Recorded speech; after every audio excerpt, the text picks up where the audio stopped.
My name is Taylor Rose, and welcome back to my channel where we talk about everything reading and writing.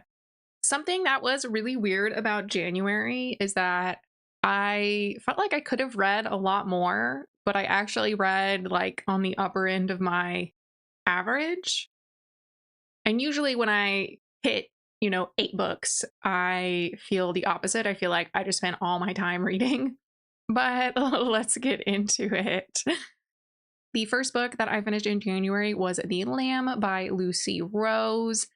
This one I actually started in December, and it was supposed to be for the horror Goodreads challenge. Obviously, I didn't finish it in time, so it doesn't count. But, it was very bizarre. It was a really bizarre book. I mentioned this before when I read Bunny. Like, this is definitely like a type of book that Frankie's shelf or bookshelf or whatever, like a book he would read. Essentially, it is set in the, I'm assuming, English countryside, somewhere in Britain. And we are following a young girl who's in elementary school who lives with her mother alone in this little dilapidated cottage. And they spend most of their time just waiting for people to wander through the woods, people that they call strays, whom they then kill and eat. Yeah, it's about cannibals. I'm gonna, right off the bat, I was initially very confused because the first chapter opens up with Margot finding fingers shoved down the bathtub drain. And she's like reminiscing on the strays that these fingers came from. And this is like when she's supposed to be like 4 years old. But then we flash forward and she's around 12. Like her entering puberty is like a big subplot for the story. But then once she's older and thinking about like how they eat these people that they kill, she is like very adamant that they eat all of the fingers because the fingers are the most delicious part for her, basically. So I was just kind of like, then why were the fingers down the drain? Like, if you love to eat fingers, you know what I mean? That kind of set the tone for my feelings on the book. It didn't really feel like a lot of thought was put into the continuity of things other than things that were like super essential to the plot. Right. So Margot and Mama have lived in this shed, isolated, alone, basically like kind of sequestering themselves from the world. Mama always tells Margot that like she needs to be quiet. She needs to not bring attention to herself. So when she goes to school, she shouldn't answer questions. She shouldn't like stand out at all or it'll bring attention to them.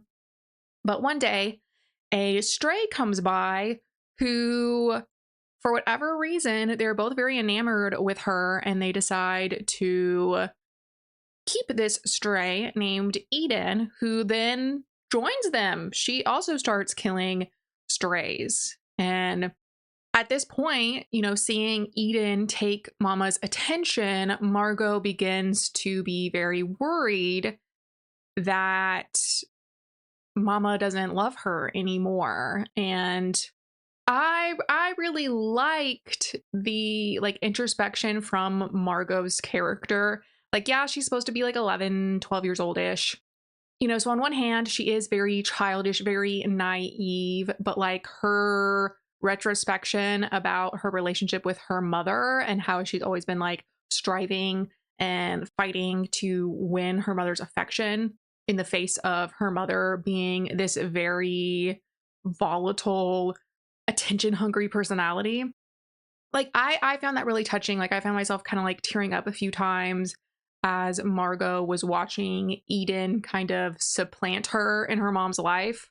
But ultimately, and I guess this is because it's more of like a literary book, I guess, it did feel like nothing happens. The ending left me very confused.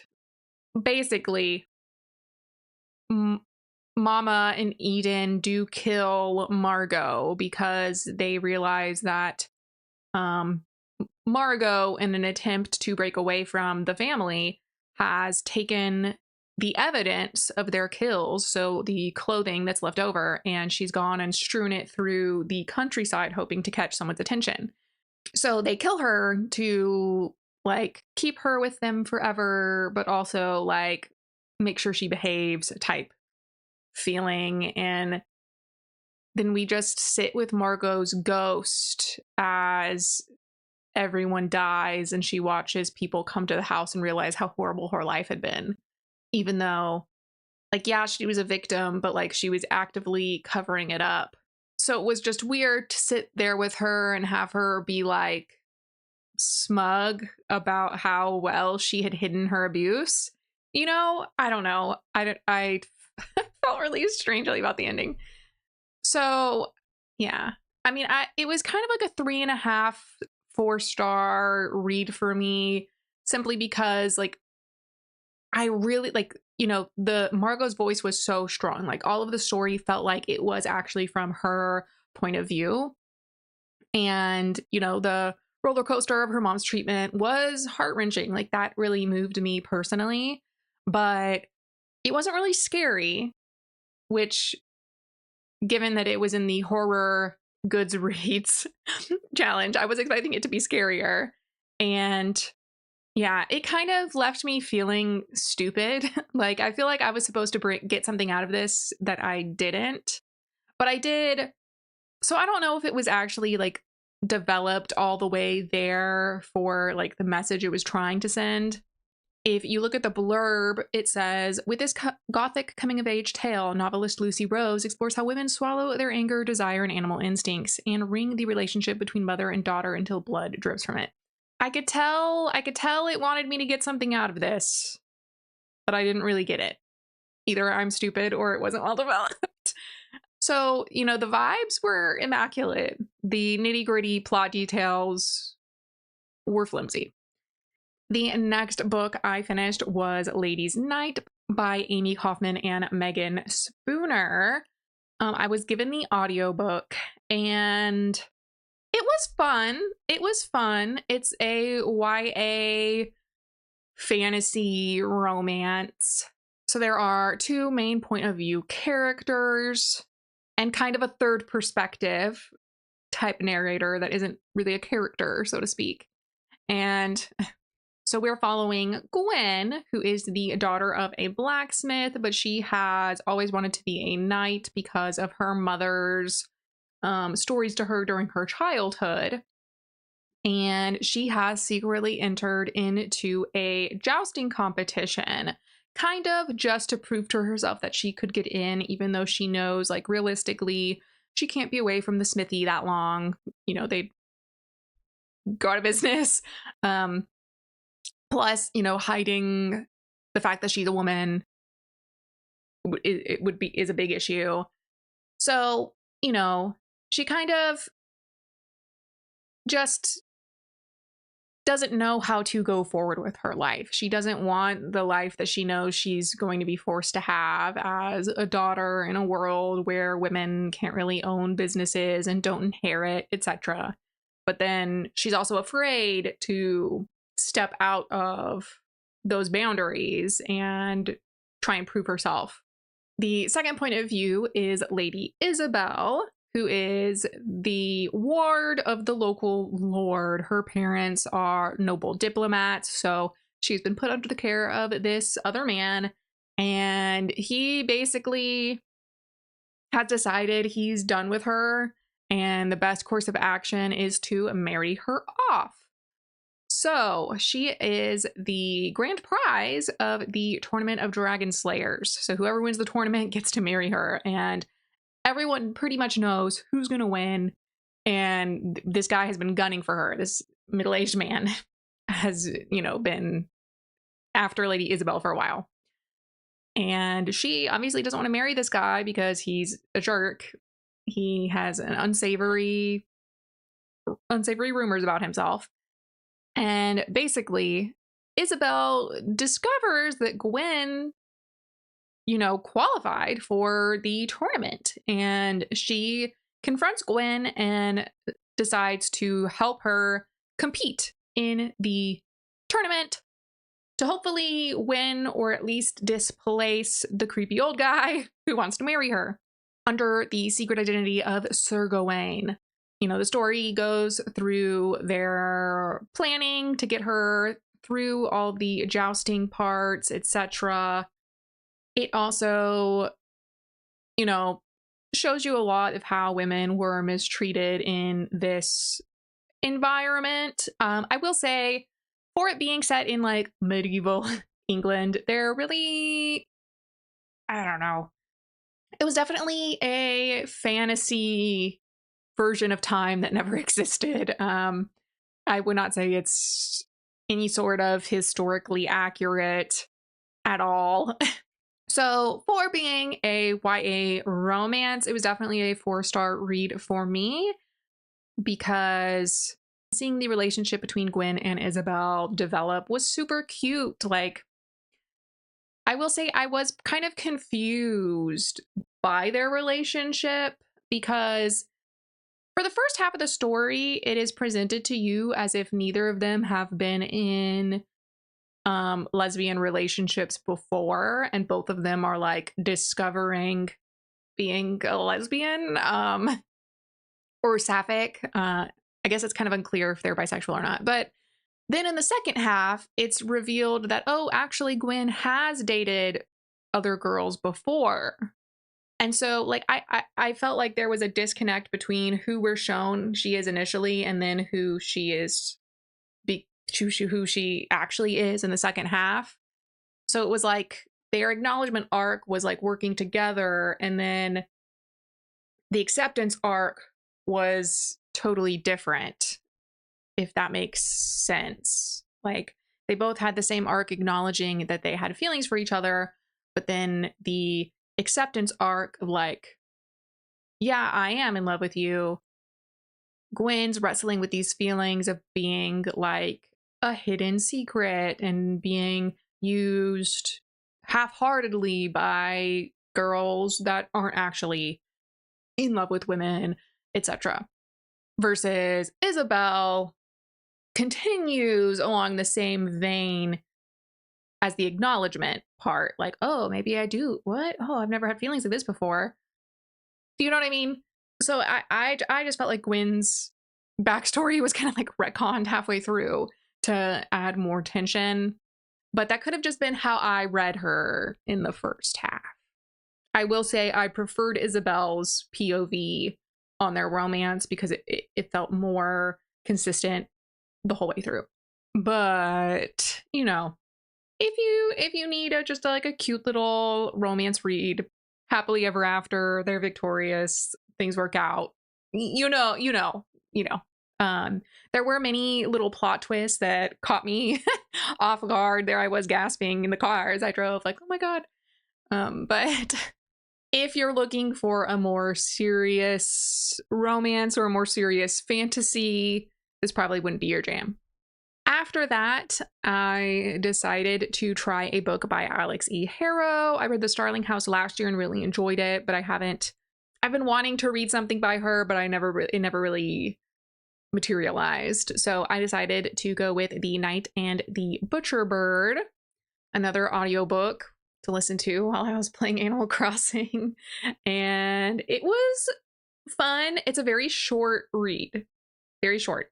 Basically, it's like a dystopian fairy tale-ish vibes. We're in America after the end of the world.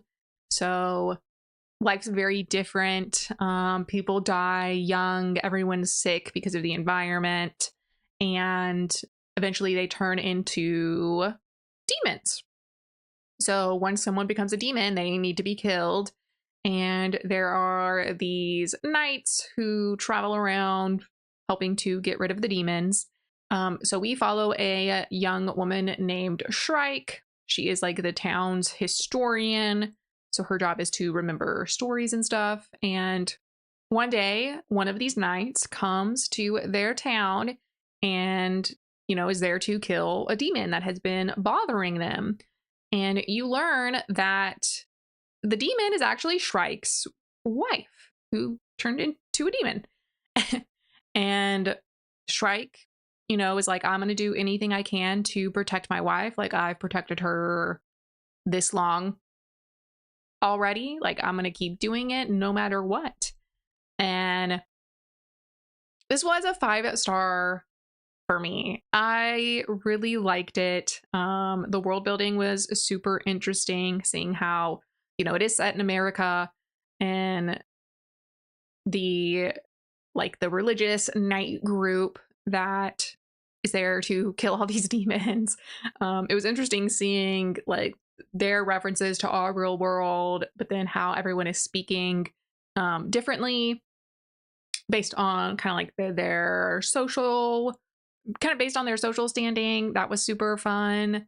So, you know, Shrike trying to protect her secret, but then uncovering the knight's secret was just like super fun. If you're looking for a quick little kind of spooky read, I recommend it. I liked it a lot. I definitely need to read more by Alex E. Harrow. I have several books lined up that I've you know, read the blurb and have been interested in, but I just keep, you know, I've been trying really hard to like do my arcs. So that's kind of where I continued. After that, I finally finished The Porcelain Menagerie by Gillian Forsberg. So it was originally published in October, and I had started it and then just been in like a really anxious headspace. So the content warning at the beginning kind of like set me on edge. And it turns out it's because I misread it. Well, I think it should have been structured differently, because the way it is currently written led me to believe that the content warning was about violence against women, when in reality, it was about violence against animals. Both of which are mentioned in the little paragraph, but it does animals, women, chapter warning. So I thought, oh, something bad happens to the female character. And really, it's about the animal stuff. You know, which was like still emotional to read, like grossed me out a lot, but wasn't why I was anxious really about it. So this is a historical fiction, and it's about the introduction of porcelain to Europe. So it's set in 18th century Dresden, when King Augustus the Strong was, you know, had the crown, and he is obsessed with porcelain, white gold. And through some, you know, events, he hires a young artist, Johann Candler, to build him a menagerie of porcelain animals. And this is overlaid with the story of Fatima, a Turkish woman who was kidnapped as a child and has worked as a handmaid in and around Dresden the rest of her life, who is picked by Augustus to be his mistress. So she obviously doesn't want to do this because Augustus is creepy, gross weirdo. He's definitely described in a way that made me envision Jack Horner from that Puss in Boots movie. So every time he's on page, I was like, gross. But she, you know, is working her way to earn Augustus's favor in order to start a real menagerie. So there's this balance between her starting a real menagerie and then later Augustus wanting a porcelain version of this. So poor Johann is trying to figure out how to build all these animals. Well, he has to sculpt them, and then they're set into a mold, and then the mold's filled with the clay that makes the porcelain. But it's a big secret, all the different steps of porcelain making. And, you know, he built a relationship with one of the other designers, artists, as well as the Chinese man who is the reason they have any of this knowledge in the first place. And you learn about his backstory. And I liked how poetic this was written.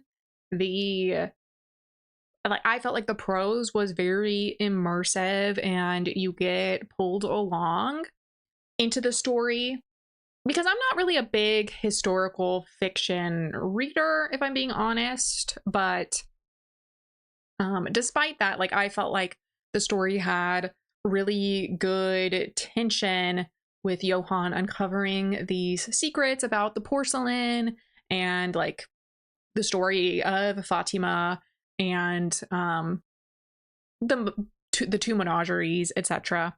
I've also never really thought about porcelain being introduced to Europe, so it was interesting, to learn all of this information. I really appreciated how both POVs felt balanced. Frequently in books with dual POV, I think that one of them is just increasingly more interesting than the other, and that was not the case this time.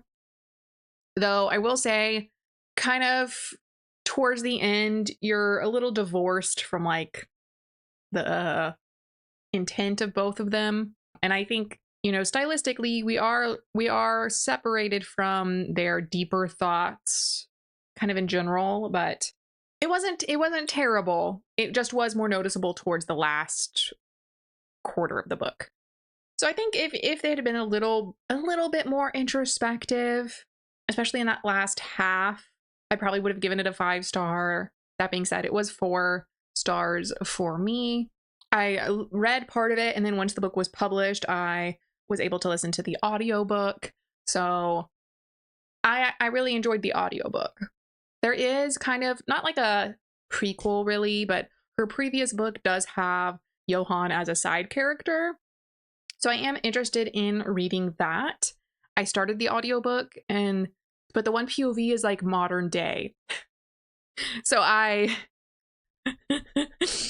yeah, because it was kind of turned off. I don't know what it is with me in contemporary fiction, but obviously there's going to be modern day and then a historical one back when Johann was alive in 18th century.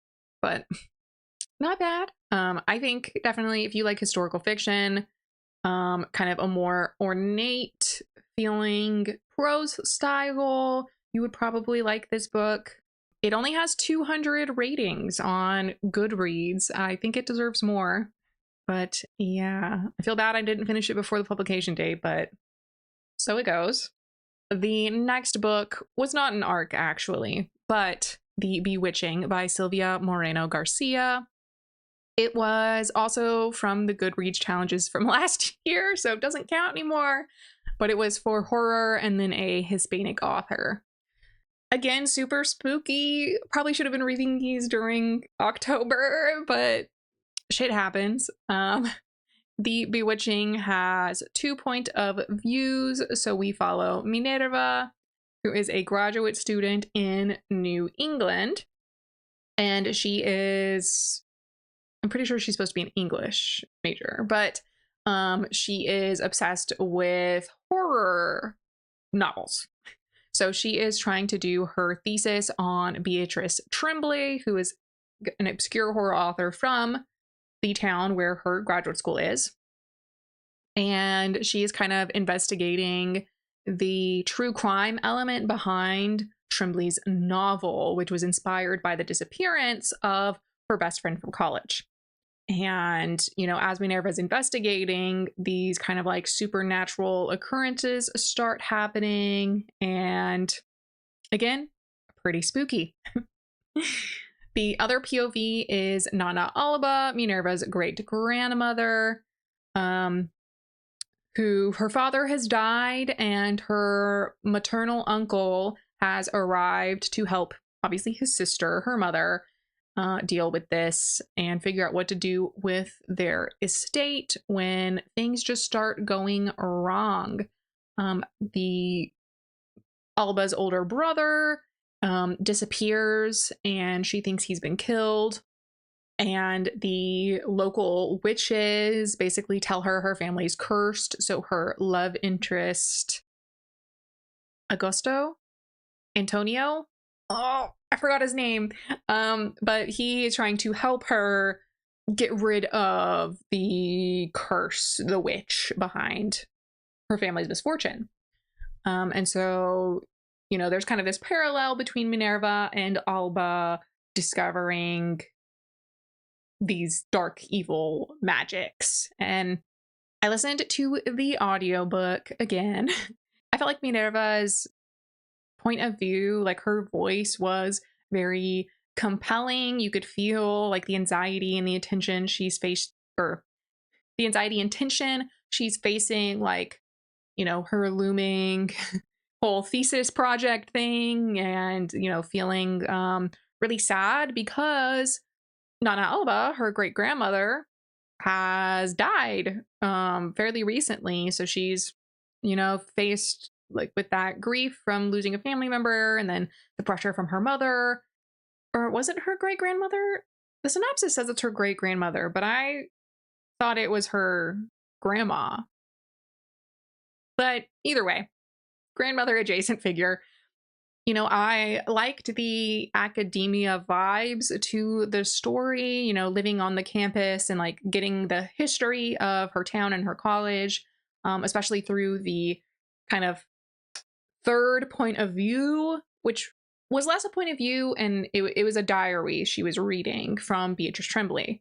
So it was like the juxtaposition of these three kind of like cultures, you know, modern America. I think it was set in like the early 90s, from Minerva, and then the very early 1900s Mexico from Nana Alba, and then Beatrice Tremblay, who was set kind of around the World Wars.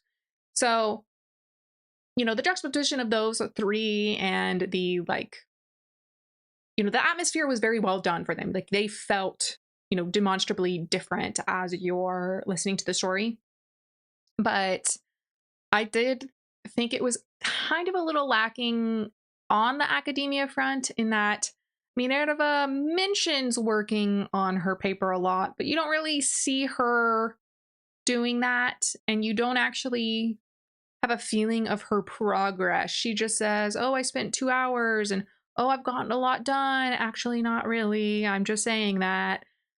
So I wish that had played a stronger role in the story.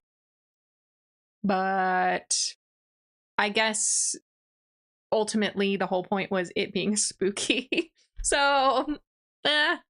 Despite that, I did give it 5 stars on Goodreads. It was more of a 4.5 star, if I'm being honest, but I thought the voices were so well done, it bumped it up for me. Versus, I think my favorite POV was actually Beatrice's. Her little letter diary entries were just so, they weren't meant to be humorous, but they were funny. Like the accent and the, you know, the way she talks about her life on the campus was very funny. I think Minerva's point of view was probably the weakest of the three.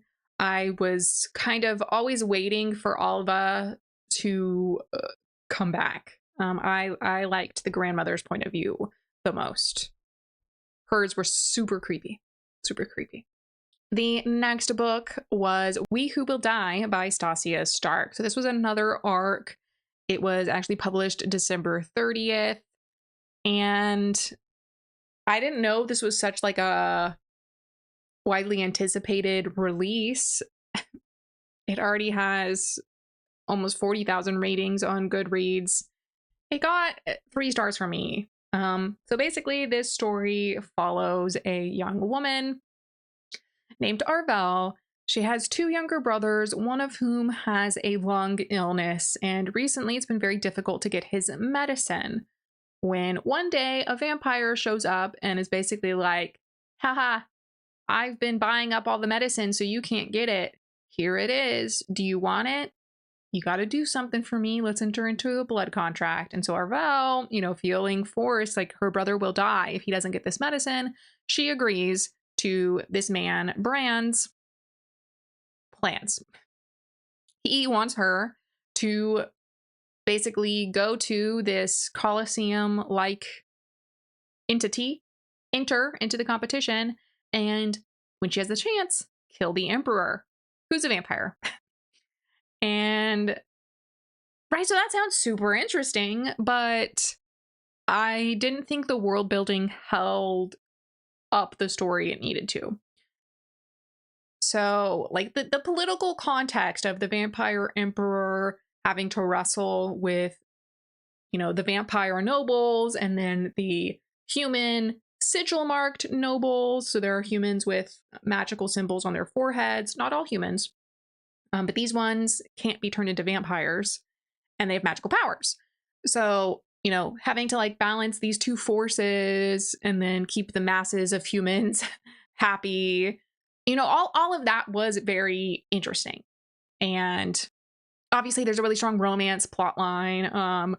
It was very poignant. Arvel's recollections of this romance she had as a teenager were very strong. Like you could feel, like I felt like her emotions were portrayed very well, but it was unsubtle as fuck.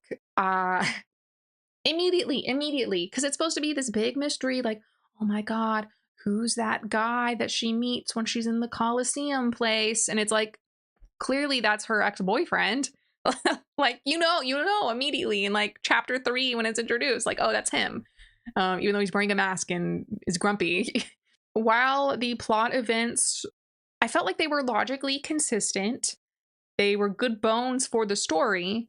The world building around those plot events made them just seem very convenient, because it was like every time something would happen, Arvel would get info dumped by another character, like, oh, here's why this is culturally relevant. So it just felt like, oh, okay, we're being spoon-fed these plot events, when really this cultural knowledge could have been introduced any other way. You know, when I was sitting there and reading in one go, it was like, oh, okay, I'm being pulled along. And then I would close the book for the day and be like, wait a minute. So you kind of like, you realize once you're done, there's a lot of questions. And I think in general, the world building was very flimsy. So obviously there's like this Coliseum place with a different name, but it's like, ostensibly, and in the blurb, this is being advertised as a Roman fantasy, when really there's just like random Roman names assigned to stuff, but no food is ever described, no clothing's ever described. There's tunic, pants, armor, like very generic clothing words. No furniture's described. There are bunk beds, okay, tables. Like I don't see anything. And I know I say that when I'm pretty sure I have aphantasia, so like I don't actually see anything in my head, but it's like, do you know what I mean? Like I didn't get any vibes from this. So none of that's ever described in any detail. It's all just kind of like generic-y, Western-y, which obviously the Roman Empire was in the West, but you know what I mean? You know what I mean? And half the character names aren't even Roman. Like, the emperor's named Vallius Corvus, Valiant Crow, please, come on. But then his two sons are named, one is a Irish name or Gallic name, and then the other one is Scandinavian, like Norse or something, and they both mean king. Please.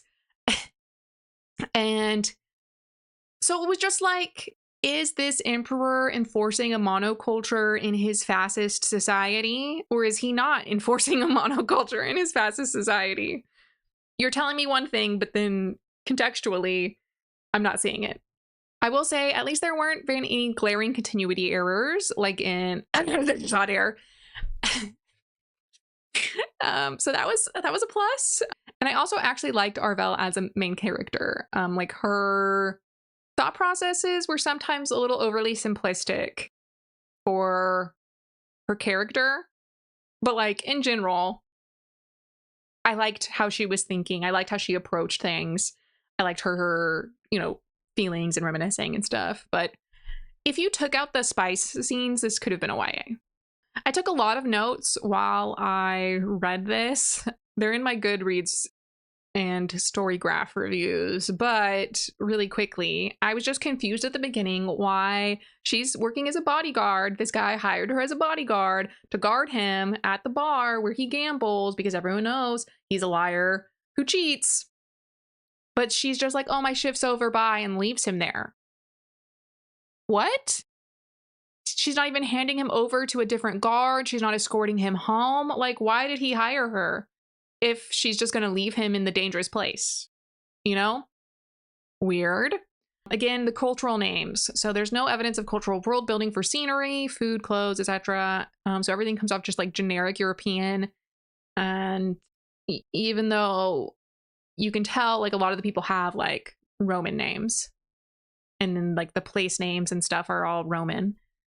There are like fantasy creatures involved. There are kelpies and pixies, neither of which are Roman fantasy, neither of which are Roman folklore. So it was like there's a lot of like Celtic stuff being thrown in here, but the world is being advertised to me as Roman. And like I get it that like the Roman Empire once included Britain, blah blah blah. There's some overlap there. That isn't how the world's being presented to me. So it felt weird. The angst between Arvel and her love interest, Tiernan, again, not a Roman name. I liked it. I felt like they both had well-defined, strong feelings about each other and their situation, but there was zero tension because it was super obvious he was the one guard guy the whole time. And then also her getting horny in front of his brother, in front of him. Well, like, okay, her getting horny for his brother in front of him was like, what? What? Why are we doing this gross love triangle? Like, because it does that stupid Fae thing where it's like, I can smell your arousal. So it's like your boyfriend smelling you get wet over his brother being a jerk to you? What is this? Creepy, gross. It really, I didn't like it. At one point, she watches this woman compete in the arena and win. And then 2 weeks later, she sees the woman again in the arena and then is shocked it's the same woman, even though they've been fighting the same group of people this whole time. Like they're prisoners from another country who are being forced to participate in the arena. And if one of them lives, the last one alive gets their freedom or something. And so it's like I don't know. It was so stupid. Like, why are you shocked that this woman who looks identical to the previous woman is actually the same woman? And again, a lot of world building elements were introduced right as she needs them. So it's like every time people mention something for the first time, Arbel's immediately like, oh my God, this is why it's important. And it's like, I really liked the political plot underlying everything, but I didn't understand Tiernan's role in it at all. So Tiernan and Rorik are the sons of the Emperor. Everyone knows who Rorik is, but nobody knows who Tiernan is, even though they're both his sons. They've both been involved in the royal stuff. And so that's why Arvel doesn't know Tiernan is the primus or whatever his title is, because he like forced everyone to address him as the primus, but he became the primus after he was an adult. So it's like he spent his whole childhood ignored. I don't believe that. I don't believe that at all. The royal court would have known his name is Tiernan. You know what I mean? I don't know. And it's like, yeah, he forces the other guards to call him primus, but that doesn't change the fact that like the public would have known his name before that. I don't know. I think he either should have been illegitimate and therefore unknown, or he lied about his name to Arvel when they were children. Because it doesn't make sense that he would tell her his real name, but then nobody happens to know the son of the Emperor, who's a legitimate son and lives in the royal palace. You know what I mean? Not a fan. And I also really could not reconcile the things Tiernan would say, but then the things he would do with Arvel. Like, he is not subtle about his feelings at all, but then all the time he's like, oh my God, you could be killed over our relationship. And it's like, well, then do a better job at hiding it, bro. Okay. And then their whole issue with the relationship is a sigil marked in a vampire having a baby is illegal for the Emperor because he doesn't want that to happen. So it's like they just repeatedly have unprotected sex and they don't talk about contraception at all. What? And then he's saying like, oh, it's okay. We can have a dalliance within the Imperium because like that's totally accepted. But it's like, how is that accepted if the whole issue is vampires and sigil marks reproducing? Like that relationship in general, even just sexual with no emotional component. Because it's kind of implying that like, oh, you only have children when you're in love. And it's like, that's not true. A. B.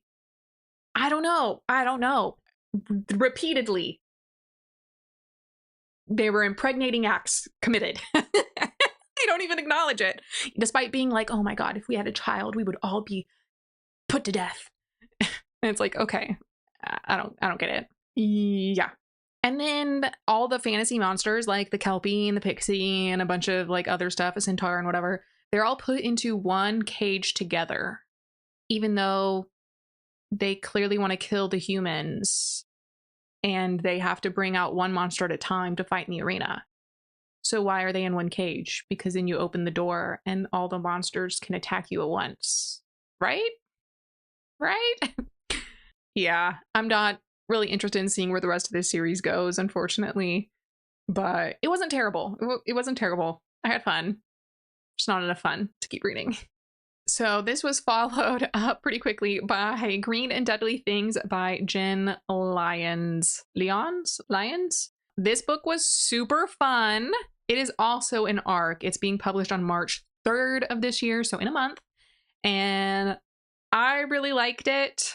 Basically, we live in a world where centuries ago, necromancy almost destroyed the world. So now it's like illegal. There's a religious knight organization that is supposed to like save the world from necromancy and preserve the archive, so like human knowledge, while these kind of like the cursed magic keeps coming up and infecting like these weird monsters. And you know, it's these knights' jobs to go and kill them. But unfortunately, one day, the main character, Matayek, is sent out to solve this like mystery where he realizes that these trees are alive and they are not the usual monster that everyone is used to, but nobody believes him. And once he connects a few dots of things going around their little night castle base place, his mentor, basically the man who raised him, has him sent off to his execution and accuses him of being a traitor, like a spy from another country. And Matayek, of course, is like, that's absolutely insane. Like, I would, what's going on? When he is forced to join forces with one of the basically necromancer queens from centuries ago. And of course, he's very upset about this, but he's going to learn quick. He's learning the history of his world and they're going to have to figure out how to stop it. So for me, this was a 5-star read. I cried at several points. I was super excited I read this basically all on a plane. And like, one thing that I really liked about it is that there's an overarching plot with two conflicting magic systems, so order versus chaos. And it reminded me a lot of the conflict between life and death in Deathless by Catherine Valente, and which is one of my favorite books. So, you know, seeing that like similar juxtaposition was like very, I don't know, kind of nostalgic for me. And in general, the prose style and the humor were very similar to T. Kingfisher, in my opinion. So it was like fun reading this. Like, you know, it was kind of like a different take on like a old favorite, you know? I did think kind of at the beginning, they do throw you in, which is, I prefer this type of world building where you're following a character who's knowledgeable and you're getting little breadcrumbs of context as they carry on in their normal life. Versus, you know, like the previous book, We Who Will Die, kind of just like throws chunks of information at you really early on. It doesn't feel natural. It doesn't feel natural. So being, you know, able to just follow along this character who's like fully immersed in a world they're familiar with, was nice. Like I think it is a much more organic way to storytell. That being said, I do wish there had been a few more sentences at the beginning to kind of explain the magic system, because it takes you several chapters to like wrap your head around like, oh, what exactly is going on. And I will say, in the middle third, the main characters were kind of obtuse about some of the plot events, but I still really liked all of the reveals and the twists, despite that. Because it was, they weren't being obtuse about every single plot event. They were just kind of obtuse about like one or two. But then there were 3 or 4 more going on that like caught me by surprise. Like I was gasping on the plane. The main characters I felt were both really funny. It is kind of, they do fall in love fast. I will give you that. I will give you that. It's a little fast. But given their characterization, it felt realistic, you know, like young, dumb teenagers. I think the guy's like supposed to be 20. You know, like it wasn't like they were mature adults or something with lots of life experience. Like they were both sheltered, kind of naive people. So like kind of, it was believable that they just like stumbled into being head over heels after like a week or 2 weeks. I felt like the male main character, Matayek, was very unique. He is very much a protector, very paternal, big brothery towards the young children under his order who are being raised up into knights. And like the things he was concerned about, I thought were really refreshing for a male main character. And even, you know, all the characters felt very well-rounded. Even the ones you're supposed to hate. You know, it's like everything they're saying, they're being a dick. But the way the story is built around them, they didn't feel like caricatures of evil. It felt like genuine personality differences causing these conflicts. So I really liked it. I really liked it. The magic systems were very interesting as well. I don't know. I thought it was fun. I thought it was so fun.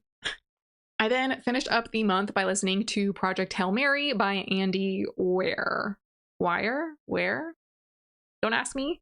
You've probably seen that this is going to be a movie with Ryan Gosling soon. My friend's wife, who's also my friend, but she kept telling me like, oh my gosh, like I loved this book. I like this author, blah, blah, blah. And I'm going to be honest, I generally don't choose to read male authors. I know. Like in many of my videos, I've read Brandon Sanderson, but that's because my husband's obsessed with him and all of his friends are too. So it's like peer pressure. You know, finally, I was like, okay. You've told me several times to read this. I'll give it a shot.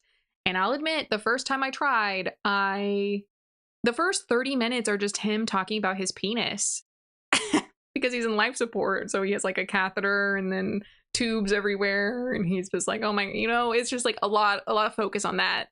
And I was like, this is why I don't read guy authors. But after the first chapter, he kind of stops. There is a weird plot line about friends with benefits that like I didn't think was at all necessary for the story. But Project Hail Mary is about this man named Ryland Grace who wakes up, doesn't know where he is, but he shortly thereafter figures out that he must be on a spaceship, given context clues. This man's a scientist, he assumes, from his warped memory, because he doesn't know who he is. He doesn't know where he is. He doesn't know what's going on, but he's like slowly recollecting his memories.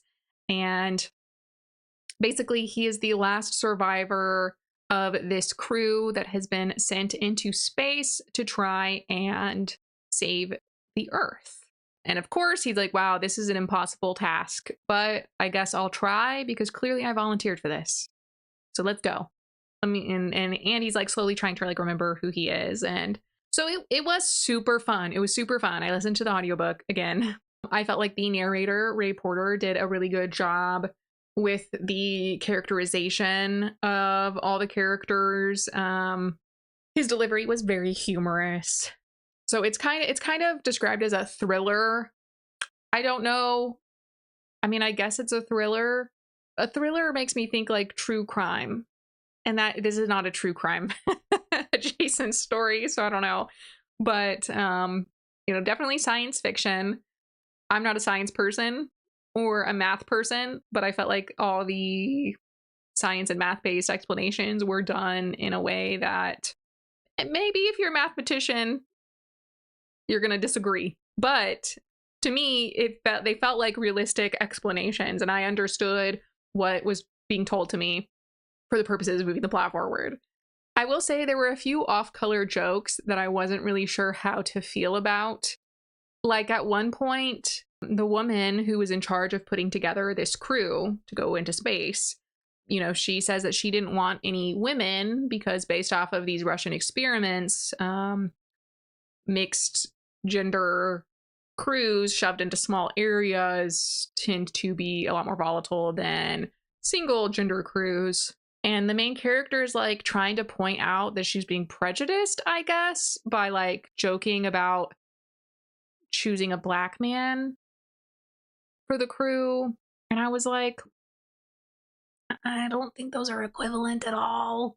Yeah, that joke made me uncomfortable. I also didn't like the friends with benefits plotline because it didn't contribute anything to the story other than to make the main character make some like uncomfortable jokes about how awkward it is, And then also, it definitely leaned really hard on the telling.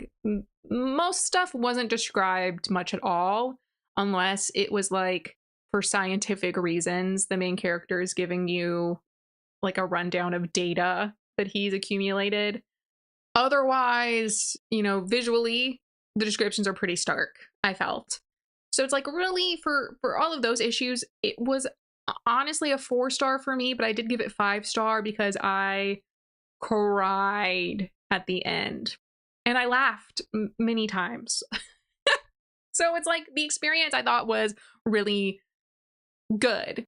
The depth of my feelings made up for what otherwise were lacking, like execution wise. Ugh, I was not expecting that ending though. I don't know if I would see the movie. I feel like it'll be hard to squeeze all of this into a movie in a satisfactory way. But that's just me. I think they would have to like kneecap a lot of the explanations to make it fit into a 2-3 hour runtime. So those were the books that I finished. There was actually a book that I DNF'd, and I mentioned it in my last video as a book I was going to be reading this month, The Poisoner by Ivy Ophelia. I've come to realize now that her books are meant to be very heavy romance smut, which like, that's fine. That's fine. Not really what I like. And people had been talking about this as if the whole poisoning was important to the plot. And it's like, I think I said 20 in my review. I was actually at like 17% and nothing happened. There was no plot. To me, there was no plot. We have this girl who claims to be a poisoner, but then I was just so confused, right? So like she makes poison for this brothel and they use it to poison the bad men who show up. But then one day the poison doesn't work. And so the brothel owner shows up at her shop and is basically like, you're putting us in danger. And we only get a paragraph of this whole explanation. And the main character, Alina, is like, oh no, what could have gone wrong? And all I can think is like, how is Alina the one putting you in danger? Like, you're the one poisoning your clients. Like, you would think evil playboys, especially in the context of like what's going on now, right, in America, evil playboys have evil playboy friends. So you don't think the mass of evil playboys are going to notice that their friend went to this one brothel and disappeared, and then their other friend also went to this brothel and disappeared? Like, this has nothing to do with Alina giving you poison. This has everything to do with you willy-nilly poisoning abusive men and then trying to blame other people, like my lack of planning. It's totally your fault. Like, do you know what I mean? Like, I don't know. I just feel like, okay.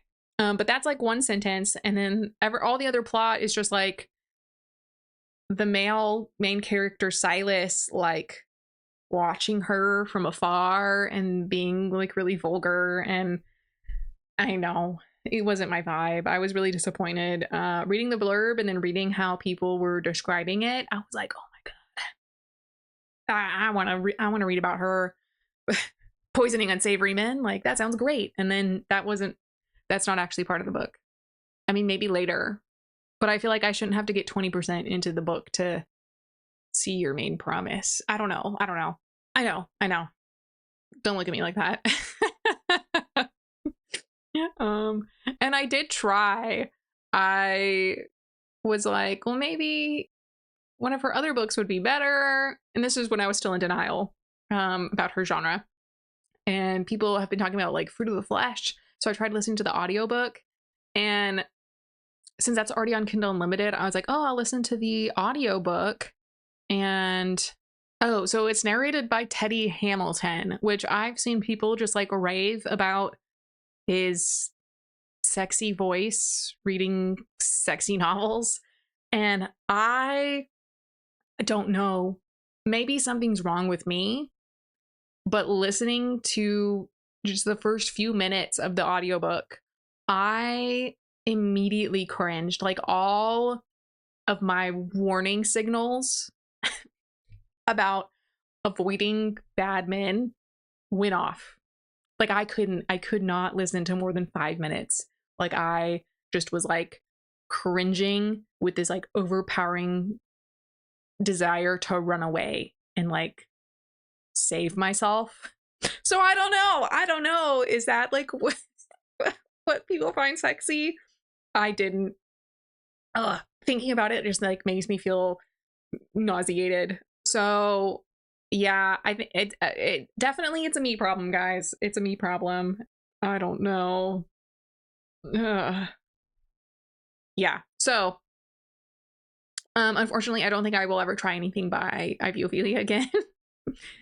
Not my vibe. I also read a sampler of Queen of Faces by Petra Lord. And this was just so weird. I don't know.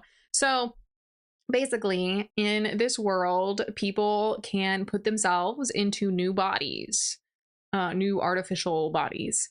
And obviously, the richer you are, the better the body you can buy is. And unfortunately, this young woman named Annabelle Gage is trapped in a male body that is rotting from the inside out. Basically, it is defective. It's starting to rot. And she's stuck. Like, she can't escape. Her natural body already died. And so her only hope is to get into Paragon Academy, where she will be given a fresh new body if she becomes a student. But she has failed the exam 3 times, and she knows that she's going to die. Like, this is her last year, really. Her last chance. So she decides to steal a healthy chassis, healthy body. And it kind of kicks her in the butt. She's caught and forced to either be executed or do dirty work for him. So she decides to work for him. And right, sounds amazing. I was super interested in this. The first 3 chapters covering all of that were great. Like, Annabelle's character was just like, like her having to like reckon with the fact that like she is dying in this world where people don't really die anymore. And so I was psyched. I was like, man, this is going to be so good. Chapter 4 was the worst info dump of my life. The longest info dump. The whole chapter was just info dump. And this is when the headmaster like catches her and is basically like, either I can let you die here or you can come be a servant in your old gross body. Because she did successfully steal the fancy new one. But it was like half of this dialogue could have been information in the first 3 chapters. But I kind of put up with it, just like, I guess, this is a hurdle. This is a YA. Maybe I'm being too harsh. And then we jump into chapter 5, where we immediately jump into a different point of view. And it's like, you made me read through 4 chapters and get really invested in Annabelle, and then you're throwing me into the point of view of this character she met earlier who was a huge bitch. Like, and I know that character is probably gonna like have her little redemption arc. And if I had to describe this book, I would probably say it's like a YA cross between Cough Cough, the series that shall not be named, and Altered Carbon, specifically the Netflix show. I never read the original novels. I'm not interested in it. I really liked season 1 of Altered Carbon. So it was like, I kind of laughed reading all these posts like, wow, this is such a unique idea. And I'm like, it's YA Altered Carbon, but that's fine. I don't know. I would potentially be interested in reading it, but after that chapter 4 or 5 fiasco, I'm definitely not like running out to go purchase this. It'll just float on my TBR, I guess. Maybe I'm being too harsh. Those are all the books that I finished or DNF'd in January. Off to a good start, I think. Even if one of those books was very, very short story, really. I did start reading The Starving Saints by Caitlin Starling on the last day of the month, or on the 29th. It's the last few days. And so far, it's really great. I'm loving it. One thing that was super exciting is I finally got approved for Shelf Control, which is in beta, for tracking arcs and stuff, which is super exciting. I guess whatever glitch was happening when I tried signing up before has been resolved on the website, because I was able to. And, you know, it's been really helpful, because I was kind of underwhelmed just looking at NetGalley, like, oh my god, I have all these arcs I need to read. But, you know, now I have all of these lined up. So probably this month, I'm going to try and read these first 3 that are due in March. Fingers crossed. How to Hold Someone in Your Heart does have a previous book. I forgot if it's like an actual, if this is a sequel or just like interconnected.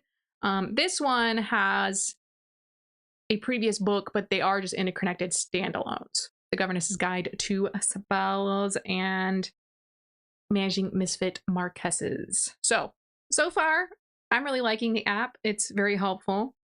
Man, this cat is so weird. If you don't remember, this is Creature, the foster cat. Creature. She likes to growl at stuff. And she doesn't like the other cats. She got spayed. Luckily, she wasn't already pregnant. But when I think she started to heat like 2 days before we got her spayed. And so she was screaming her head off all weekend. It was terrible. Well, that is all for now. I will see you next time.